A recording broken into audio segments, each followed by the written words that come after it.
Salut tout le monde, aujourd'hui on va faire un petit tuto assez court sur deux options de Cura, donc notamment l'impression de JPEG et aussi la double extrusion.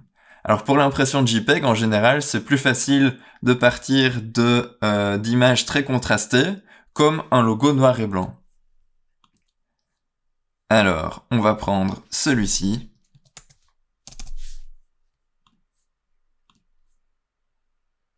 Et donc ici, nous avons les options de base. Moi ici, je veux 3 mm de hauteur, une base de 1,2. Hop. Et je veux que le noir soit le plus haut. Hop. Voilà, on a donc ici très vite le modèle. Et on peut évidemment avoir l'inverse.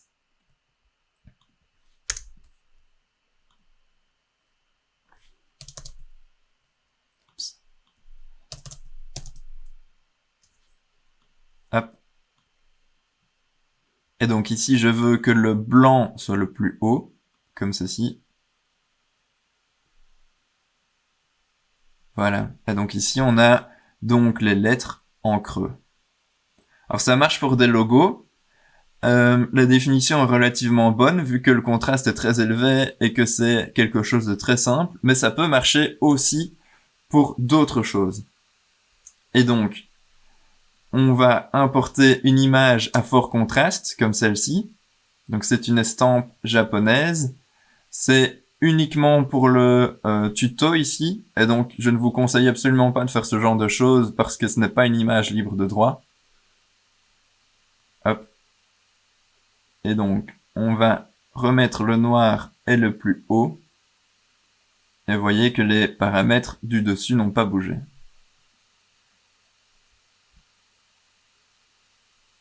Voilà. Alors, ici, évidemment, les détails ne sont pas aussi présents que sur l'autre. Mais on peut quand même avoir un bel aperçu. Et donc, ça peut fonctionner sur une image avec des beaux contrastes. Voilà. Et donc, pour ça, ça fonctionne beaucoup mieux quand on a un JPEG de base et des contrastes très très forts. Voilà. Et donc ici, il suffit de pouvoir chipoter au réglage comme on l'a fait dans les tutos précédents et de simplement se laisser la faire. Voilà. Et donc ça prend quand même 4 heures, mais on a un résultat relativement correct. Alors, l'idéal c'est évidemment de faire ça avec des photos qui sont libres de droit. Et donc il y a un site qui s'appelle Unsplash qui peut permettre d'avoir ce genre de photos. Et donc une fois qu'on a ces photos-là, on peut en faire à peu près ce qu'on veut. C'est toujours bien de nommer la personne si on doit republier son travail quelque part. Et donc voici une des photos. Je mettrai le lien dans la description. Et donc ici, c'est quelque chose de très simple qui peut permettre encore une fois de faire des choses assez sympas, notamment un tampon par exemple. Pourquoi pas. Voilà. Donc ici, on voit qu'il y a un beau relief. Donc c'est les 3 mm que j'ai demandé tantôt. Voilà. Et donc ça nous permet d'avoir des choses relativement sympas qu'on peut faire sur une imprimante 3D alors que c'est pas forcément prévu pour ça de base. Et donc on aurait tendance à faire ça de base avec la CNC ou avec la laser. Mais quand on n'en a pas, on a d'autres solutions comme celle-ci. Voilà. Alors, on va passer sur la S5 du coup, qui est une imprimante à double extrusion, pour voir un petit peu comment ça se passe.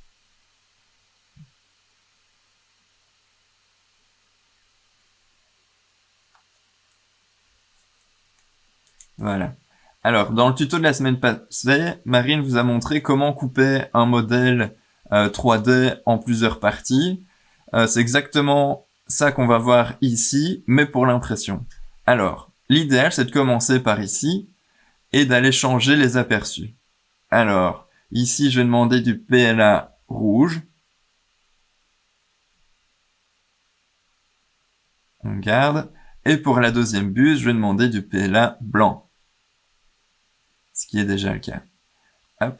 Alors, on va importer un modèle ici qui a été spécialement dessiné pour ça, donc pour la double extrusion. C'est un modèle qui est donc en deux parties.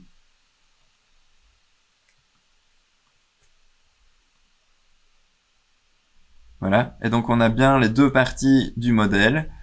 On a la partie rouge ici et la partie qui sera blanche de ce côté-ci. On va sélectionner dans le petit menu déroulant ici celui qui doit être blanc. Donc on voit qu'il est marqué white, du coup c'est facile.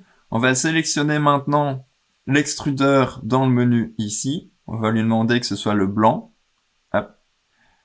Et l'aperçu, évidemment, se change ici aussi. Maintenant, on va sélectionner les deux parties du cône. Donc avec la majuscule enfoncée comme d'habitude. Et on va venir faire un clic droit sur le plateau et simplement marquer Merge Models. Voilà. Alors maintenant, les deux parties sont combinées, c'est-à-dire que la partie blanche et la partie rouge font maintenant partie d'un tout. Alors, maintenant, il suffit de mettre les bons réglages.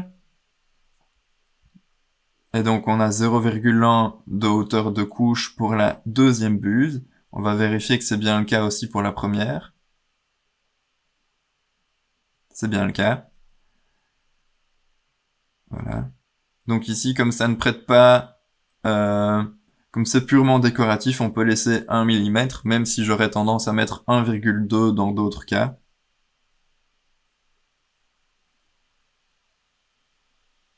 Alors ici, on peut mettre évidemment 0% de remplissage.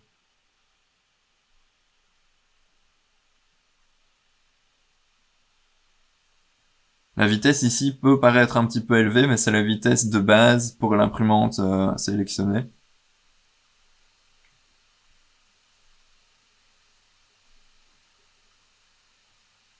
Voilà. Alors ici, il n'y a pas de support évidemment parce que ça ne sert à rien. Mais si on les avait sélectionnés, il y a moyen de choisir quel extrudeur va faire les supports. Voilà. Et donc, on peut voir ici qu'on peut sélectionner les différents supports. Ça peut être particulièrement intéressant si on a du filament qui est soluble dans l'eau dans une des buses. Et donc là, on va pouvoir faire des choses qui sont vraiment, vraiment remarquables au niveau de la qualité de finition. Ici, c'est pas nécessaire, du coup, on va supprimer ça.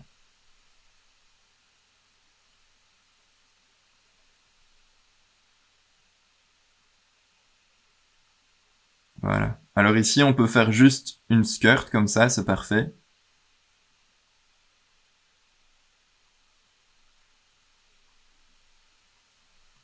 On va passer sur l'autre buse. Et donc, c'est vraiment important de chaque fois vérifier qu'il n'y a pas d'option cochée qui ne devrait pas l'être. Et donc ici, on voit que même si on est sur la buse 2, on a les infos de la buse 1 au niveau de la skirt. On est toujours en 0,1, c'est parfait.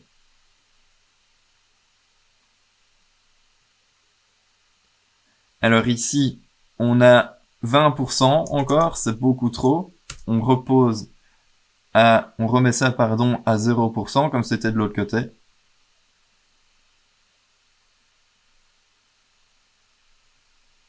Toujours 70 mm par seconde ici, donc c'est parfait. Il n'y a toujours pas de support. Et voilà, il n'y a plus qu'à slicer.